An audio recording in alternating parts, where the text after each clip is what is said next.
آج سے پورے 725 برس قبل یعنی اکتوبر 1296 کو دہلی سلطنت کے دارالحکومت دلی میں واقع قصر سفید اور قصر لال میں جشن کا ماحول تھا۔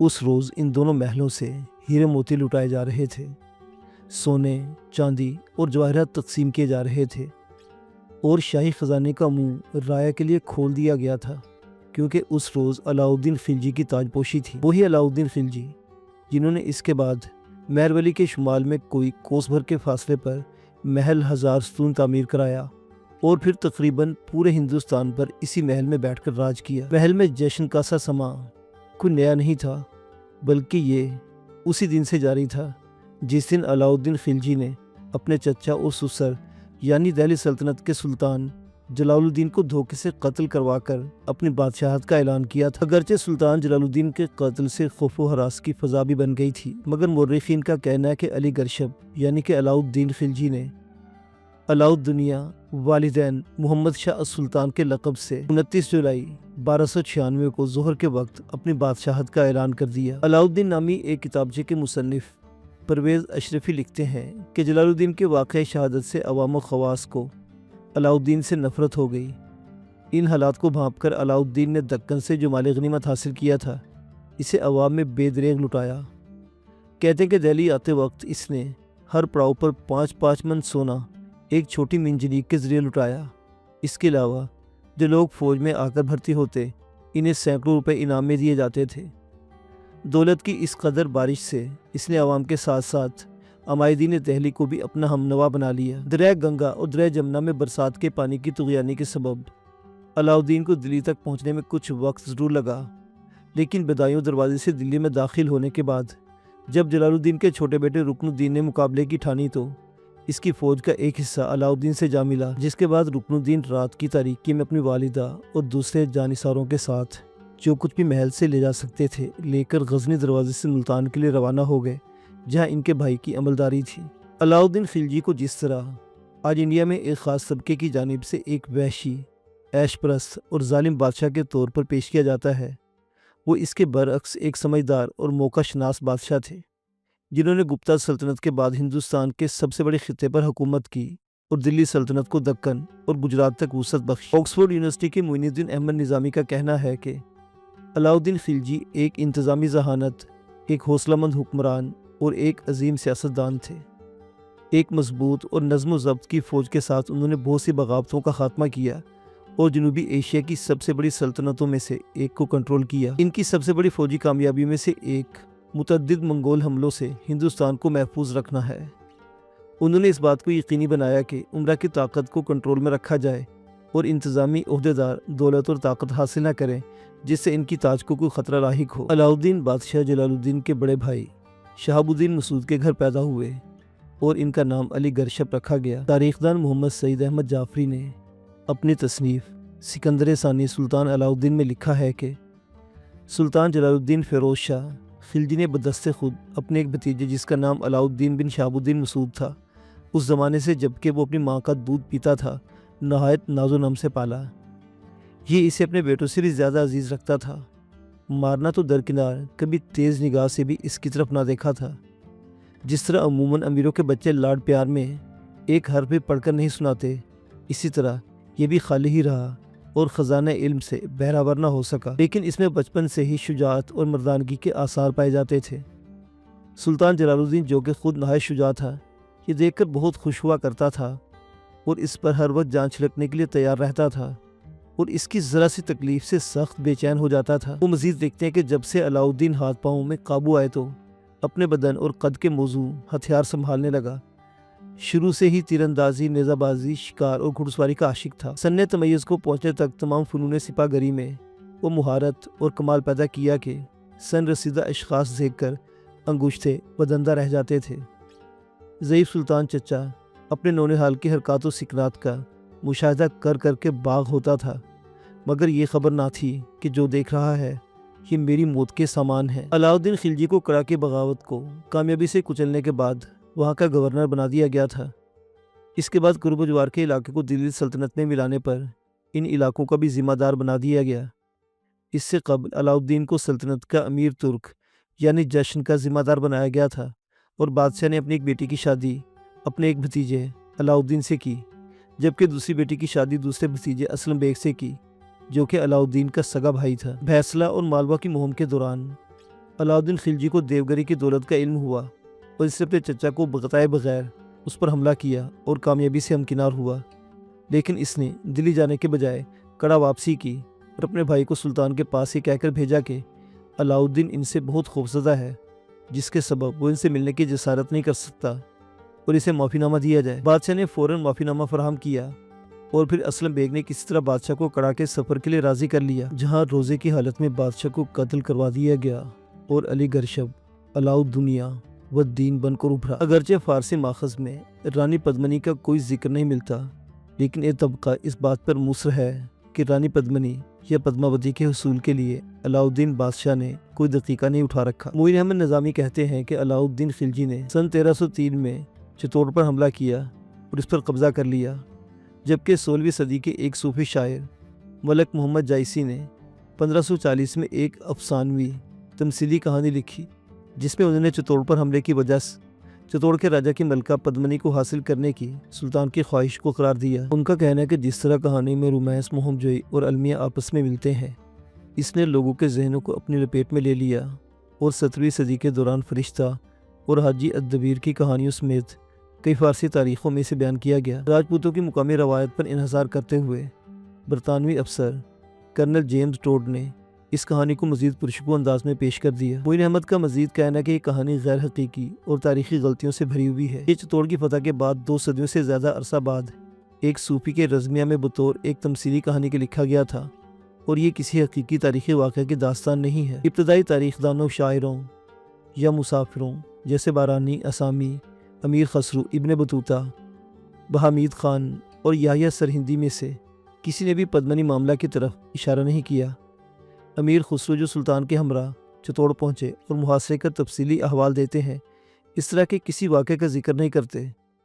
اس طرح پدمنی کی کہانی صرف جائسی کی پدماوت روایتی کہانیوں میں سے اور ان حکایتوں میں پائی جاتی ہے جنہوں نے اسے پدماوت سے ادھار لیا ہے۔ ان کا کہنا ہے کہ حالیہ فلم پدماوت میں علاؤالدین خلجی کی تصویر کشی ایک اہم تاریخی شخصیت کی سنگین غلط بیانی ہے، ایک ظالم وحش حملہ آور اور ایک غیر مہذب عیش پرست کے طور پر اس کی تصویر کسی بھی تاریخی حقیقت سے مکمل طور پر آری ہے۔ لیکن جے پور میں تاریخ کے پروفیسر راجندر سنگھ کھنگروٹ کا کہنا ہے کہ چتور کے رتن سنگھ کی کہانی کو علیحدہ طور پر نہیں دیکھا جا سکتا، جن کی رانی پدممنی تھی۔ رانا رتن سنگھ 1302 میں بادشاہ بنے تھے، لیکن اس سے پہلے کے راجپوت بادشاہ بھی سلطنت کے ساتھ مسلسل لڑ رہے تھے۔ راجندر سنگھ کھنگروٹ وضاحت کرتے ہیں کہ علاؤالدین خلجی اور رتن سنگھ کے تنازع کو علیحدہ طور پر نہیں دیکھا جا سکتا۔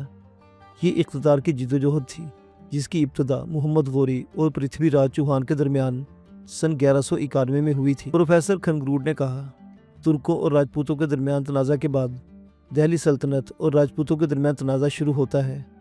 اس کے بعد غلاموں سے شہنشاہ بننے والے لوگوں نے راجپوتانہ میں اپنے پاؤں پھیلانے کی کوشش کی۔ قطب الدین ایبک اجمیر میں سرگرم رہے، اتمش جالور اور ادھمبور میں سرگرم رہے، بلبن نے میواڑ میں کوششیں کی، لیکن وہ سب کچھ خاص نہ کر سکے۔ انہوں نے کہا کہ جدوجہد سے پہلے جاری تھی اور پھر خلجی آیا، جس کا دور سن 1290 اور 1320 کے درمیان تھا۔ خلجی کو ان سب میں سب سے زیادہ حوصلہ مند سمجھا جاتا ہے۔ سن 1310 کا ذکر فارسی دستاویزات میں چتور کے بارے میں ہے، جس سے صاف ظاہر ہوتا ہے کہ خلجی اقتدار چاہتا تھا اور سیاسی وجوہات کی بنا پر چتور پر حملہ کیا تھا۔ دلی سلطنت کے ماہرین تاریخ دانوں کا خیال ہے کہ امور سلطنت اور جہاں بانی میں علاؤالدین خلجی سب سے آگے تھا۔ انہوں نے بازار کو منظم کیا۔ معین احمد نظامی کہتے ہیں، اپنی معاشی اصلاحات اور ایک منظم محصول کی پالیسی کے ذریعے انہوں نے اتار چڑھاؤ والے بازار کو کنٹرول کیا اور اس بات کو یقینی بنایا کہ ذخیرہ اندوزی یا قیمتوں میں اضافہ نہیں ہونا چاہیے۔ ذخیرہ اندوزی کے خلاف قوانین کو اس قدر سختی سے نافذ کیا گیا تھا کہ کسی تاجر یا اشیاء خرد و فروش کے لیے یہ ممکن نہیں تھا کہ وہ اناج کو ذخیرہ کرے یا سرکاری نرخوں سے زیادہ قیمت میں فروخت کرے۔ انہوں نے مشہور چشتی شیخ ناصر الدین چراغ دہلی کی گفتگو پر مبنی کتاب خیر المجالس کے حوالے سے بتایا، شیخ نے ایک بار علاؤالدین کے زمانے کا ذکر کرتے ہوئے کہا کہ اس وقت چیزیں کتنی سستی تھیں، ان دنوں میں کوئی بھکاری ایسا نہیں تھا جس کے تن پر سوتی کپڑے نہ ہوں۔ علاؤالدین چھوٹے لڑکوں کو بازاروں میں بھیجتے تھے تاکہ تاجروں کی ایمانداری اور سچائی کو جانچیں مختلف ذرائع سے رپورٹیں حاصل کرتے اور مجرموں کو سزا دیتے۔ طوطیِ ہند کا لقب پانے والے صوفی شاعر امیر خسرو نے علاؤالدین خلجی کے دور پر مبنی خزائن الفتوح تحریر کی، جو سن 1311 میں سامنے آئی۔ انہوں نے علاؤالدین کی تعریف فوج کے حوالے سے نہیں بلکہ عوامی فلاح و بہبود کے لیے اٹھائے جانے والے انتظامی اور معاشی اقدامات کے سبب کی ہے۔ وہ احمد نظامی بتاتے ہیں کہ گرچہ وہ تعلیم یافتہ نہیں تھا لیکن اسے سیکھنے اور مذہب پر یقین رکھنے میں بہت دلچسپی تھی۔ اسے اپنے دربار میں علماء، دانشوروں اور شاعروں کی ایک بڑی تعداد کو اکٹھا کر رکھا تھا۔ ان میں مشہور شاعر امیر خسرو، حسن سنجری، عین الملک ملتانی، میر ارسلان کوہلی، کبیر الدین وغیرہ جیسے مورخین شامل تھے۔ علاؤالدین کو اس وقت کے صوفیوں پر بھی بڑا اعتقاد تھا، جن میں پانی پت کے بو علی شاہ قلندر اور دہلی کے نظام الدین اولیاء شامل تھے۔ وہ کہتے ہیں جن وجوہات کی بنا پر بارانی نے علاؤالدین کے دور حکومت کی تعریف کی ہے، ان میں شامل ہے منگولوں کو کچلنا، ضرورت زندگی کی سستی اور کافی مقدار اور قلت کے موسموں میں اناج کی مقررہ قیمتیں، سڑکیں اور شاہراہیں محفوظ بنانا وغیرہ۔ عصر جدید کے معروف مورخ ہربنس مکھیا کا کہنا ہے کہ خلجی نے اپنے دور حکومت میں عوامی مفاد کے لیے کئی کام کیے تھے۔ ان کا کہنا ہے کہ خلجی نے قیمتوں کو کنٹرول میں کرنے میں بہت اچھا کام کیا۔ انہوں نے بتایا کہ انہوں نے دلال یعنی بیچ کے آدمی سے لوگوں کو راحت دی۔ ان سے جب پوچھا گیا کہ کیا علاؤالدین ظالم بادشاہ تھا تو ہربنس مکھیا کا کہنا تھا کہ علاؤالدین کو اس وجہ سے ظالم کہنا کہ اس نے اپنے سسر کو قتل کرنے کے بعد دہلی سلطنت پر قابض ہوا تھا۔ ایسے تو بادشاہ اشوک نے حکومت کے لیے اپنے 99 بھائیوں کو قتل کیا تھا۔ انہوں نے کہا کہ لوگ بادشاہت کا مقابلہ جمہوریت سے کیسے کر سکتے ہیں جبکہ دونوں کا معیار نقد الگ الگ ہے۔ علاؤالدین خلجی کے بارے میں کہا جاتا ہے وہ ہندو مخالف تھے اور انہوں نے بہت سے مناظر توڑوائے تھے، لیکن یہ بات درست نہیں اور اس کے شواہد تاریخ میں ملتے ہیں۔ اس نے جو کچھ کیا وہ ملکی انتظامات کے تحت کیا اور اسے ہندو اور مسلم سے کوئی لگاؤ نہیں تھا۔ کمپریہنسو ہسٹری آف انڈیا میں لکھا گیا ہے کہ 19 اکتوبر سن 1311 کو خلجی نے ہزاروں مسلموں کو دلی میں قتل کرا کے سنسنی پھیلا دی۔ معروف مورخ ضیاء الدین برنی کے حوالے سے لکھا گیا ہے کہ اس وقت دہلی میں 10,000 سے زائد مسلم تھے، ان میں سے زیادہ تر منگول تھے، ان میں سے زیادہ تر کئی سال سے بے روزگار تھے۔ جب سلطان علاؤالدین صرف ایک کرتے میں اپنا باز اڑانے کے لیے آئے تو ان 9 مسلموں کا ارادہ بادشاہ کو قتل کرنے کا تھا، لیکن بادشاہ کو اس بات کا کسی طرح علم ہو گیا اور اس نے خاموشی سے ان سب کے قتل کا فرمان جاری کر دیا۔ برنی کا کہنا ہے کہ بادشاہ علاؤالدین کو کسی چیز کا لحاظ نہ تھا، نہ تو مذہب اور نہ ہی رشتہ داری یا دوسرے کے حقوق کا۔ کہا جاتا ہے کہ ایک مخصوص دن ہزاروں مسلموں کو موت کے گھاٹ اتار دیا گیا، جن میں بیشتر کو یہ بھی معلوم نہیں تھا کہ بادشاہ کے خلاف کچھ سازش ہونے والی تھی۔ علاؤالدین کے بارے میں کہا جاتا ہے کہ اسے دنیا جیتنے کے شوق کے ساتھ نئے مذہب کی ابتداء کا بھی شوق تھا، لیکن ان کے ایک معتمد خاص نے ان اس بات پر قائل کر لیا کہ نئے مذہب کے لیے خدا خود پیغمبر کو منتخب کرتے ہیں اور یہ کسی بادشاہ کا کام نہیں۔ انہوں نے یہ بھی کہا کہ ان سے پہلے کتنے ہی بادشاہ ہوئے کہ انہوں نے کوئی دین نافذ کیا۔ اسی طرح جب علاؤالدین نے دنیا کو جیتنے کی خواہش کا اظہار کیا تو ان کے اسی معتمد نے کہا تھا کہ ان کے ہندوستان سے جانے کے بعد یہ سلطنت بھی ان کے ہاتھ سے جاتی رہے گی، اس لیے انہیں پہلے اپنی اسی سلطنت کو مستحکم اور پائیدار بنانا چاہیے۔ علاؤالدین کے بارے میں کہا جاتا ہے کہ انہیں نماز کے لیے بنیادی چیزوں کے علاوہ کوئی دینی علم نہیں تھا، لیکن ان پڑھ لوگوں کی طرح ان کا دین میں پکا اعتماد تھا۔ وہ نماز تو پڑھتے تھے لیکن روزے کے بالکل پابند نہیں تھے۔ علاؤالدین خلجی اپنے آخری زمانے میں بیمار رہنے لگے تھے اور ان کے بیٹے اور اہلیہ نے بھی ان سے بے اعتنائی برتنی شروع کر دی تھی۔ علاؤالدین کی بیماری کو برنی نے استسقاء یعنی پیاس کی شدت قرار دیا ہے، جبکہ امیر خسرو نے جگر کا مرض بتایا، جبکہ اسامی نے انتہائی درد کی بات کہی ہے، یعنی درد کی شدت سے وہ پاگل ہو گئے تھے اور تمام چیزوں سے بے پرواہ رہنے لگے تھے۔ مورخ فرشتہ نے اسی کی بنیاد پر لکھا ہے کہ خضر خان اور بادشاہ کی اہلیہ ملکہ جہاں نے بادشاہ کی دیکھ بھال کے بجائے جشن و طرب میں خود کو مشغول کر لیا اور سلطان کو اس کا بےحد رنج ہونے لگا۔ بڑے بیٹے خضر خان سیر و تفریح اور جشن و طرب کی محفلیں سجانے لگا، پولو کھیلنا اور ہاتھی کی لڑائی کرانا اس کا مشغلہ بن گیا اور اس کی وجہ سے بہت سے بیجا ساتھی اس پاس جمع ہونے لگے۔ امیر خسرو نے اپنی خضر خان پر لکھی اپنی تصنیف اس بات کا ذکر کیا ہے کہ اگرچہ بادشاہ نے انہیں ولی عہد مقرر کیا تھا لیکن ان میں بہت اخلاقی گراوٹ آ گئی تھی۔ علاؤالدین نے سب دیکھ کر ولی عہد کو معزول کر دیا اور اپنے خاص معتمد ملک کافور کو طلب کیا، لیکن جب ملک کافور نے بادشاہ کی حالت دیکھی تو اپنی حکومت قائم کرنے کی فکر میں لگ گیا۔ مورخ اسامی کے مطابق آخری دن ملک کافور نے بستر مرگ پر بادشاہ کے حضور فوجی افسروں کو پیش کیا، جہاں یہ فیصلہ کیا گیا کہ شہاب الدین عمر، جو کہ رام دیو کی بیٹی جیتھا پلی کے بطن سے پیدا تھا، کو بادشاہ بنایا جائے گا۔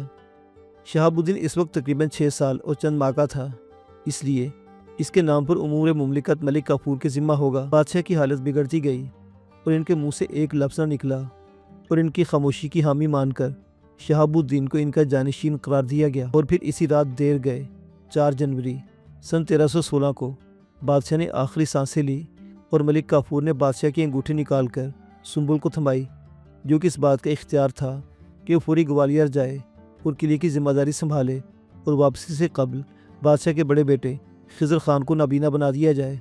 اور یہ سب ہونے کے دوران ایک بار پھر سے دہلی سلطنت خلفشار کا شکار ہو گئی۔